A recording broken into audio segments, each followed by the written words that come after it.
आमचा मुद्दा एकच आहे का 38 रुपये दुधाला बाजार होता. आजही जिल्ह्याला माहीत आहे की नाही दूध विकास मंत्री कोण आहे.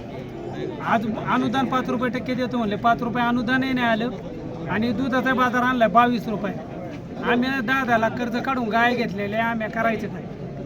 शो मुद्दा आहे महत्वाचा इथं, त्याच्यामुळे आम्ही निलेश लंके साहेब. पाणी 20 रुपये लिटर आहे, पाणी 20 रुपये लिटर आणि दूध आहे 22 रुपये लिटर. आणि यांच्या मंत्र्यांच्या ज्या ज्या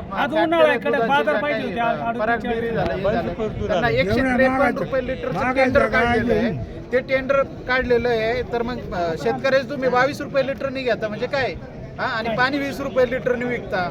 थोडीफार काहीतरी वाटली पाहिजे. आणि मगाशी म्हटले की बा तुम्ही जे गेले त्यांच्या पक्षात ते कसे गेले तर ते चोर होते. चोर कोई ढूंढेगा ना, पोलीस को थोडे ढूंढेगा हो.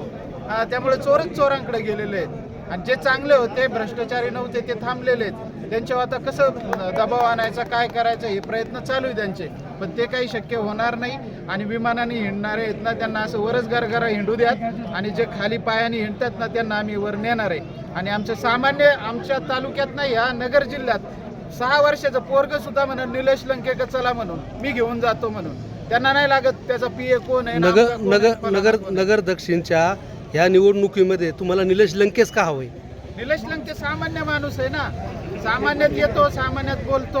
आणि यांनी जे काय केले ना, यांनी यांच्या संस्था शिक्षण संस्था आहेत, यांचे सहकारी कारखाने आहेत, हे आहेत. यांनी काहीतरी नगर दक्षिणमध्ये काहीतरी करायचं होतं ना. मग का नाही हॉस्पिटल केले, का नाही कारखाने काढले, का नाही रोजगार मिळवून दिला, का नाही MIDC आणली. यांना फक्त पैसे कमवायचे होते, यांची घरं वाढवायची होती.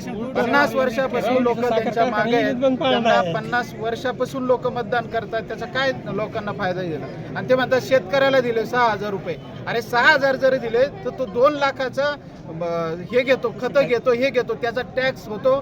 GST तुम्ही लावता 18 दुने 36,000 रुपये. तुम्ही काही केळं देता का मग? म्हणजे ती अशी तरा झाली का केळं घ्या केळं आम्ही मागतोय आणि तुम्ही म्हणायचं आम्ही म्हणायचं आम्हाला हक्क द्या शेतकऱ्यांचा आणि तुम्ही म्हणायचं वरून केळं घ्या केळं अशी तऱ्हा झाली.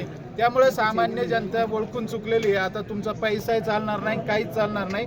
तुम्हाला फक्त एखादं काहीतरी बघावं लागेल आणि तिकडे जाऊन तुम्हाला तोंड घालून बसावं लागेल. त्याच्यात तुम्हाला आता सोडणार नाही जनता.